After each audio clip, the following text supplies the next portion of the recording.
So guys, আজকে সকালটা শুরু হয়েছিল এক গ্লাস উষ্ণ গরম জল, তার সাথে লেবু আর হানি। তো আজকে ছিল আমাদের আবার প্রি হোলি সেলিব্রেশন। তো আমরা চলে গিয়েছিলাম আজকে স্টেডিয়াম। তো ওখানে কি কি করলাম না করলাম আজকে সারা দিনটার ব্যাপারেই তোমাদের সাথে সব কিছু শেয়ার করবো। তো সকাল সকাল ঘুম থেকে উঠেই ফার্স্টে তো চলে আসলাম কফি বানাতে।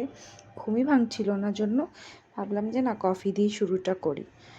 কফিটা ভালো বানিয়েছিলাম, স্ট্রং বানিয়েছিলাম, টেস্টি ছিল।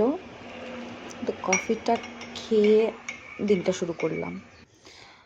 এই তো আরেকজন কাজ করছে। আমি অ্যাকচুয়ালি কালকে ওর বাড়িতেই ছিলাম।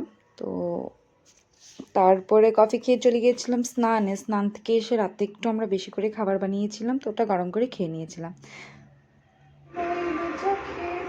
এমন না যে হইলো খালি ও বাসন ধুচ্ছে, আমি ভিডিও করতেছি। ভিডিও না, আমি আগে বাসন ধুয়ে দিছি। বাকি একটা খালি কড়াই বাইতে ছিল, তো ওইটাই খালি ও লজ্জা লাগা দরকার। তো এখন আমরা খাওয়া দাওয়া করে রেডি হব, তোমাদের সাথে পরে দেখা হচ্ছে। টাটা।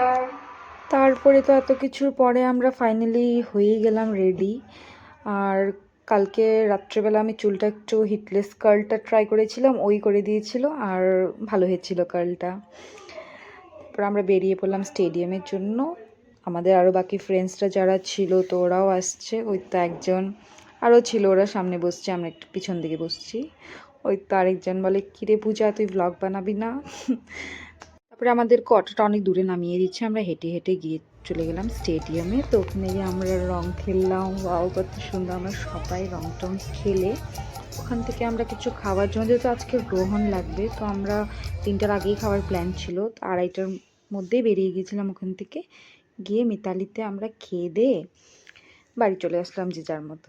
আজকের ব্লগটা আমি এখানে এন্ড করছি। তোমার সাথে দেখা হবে অন্য একটা ব্লগে। ভালো লাগলে লাইক কমেন্ট শেয়ার করবে। টাটা।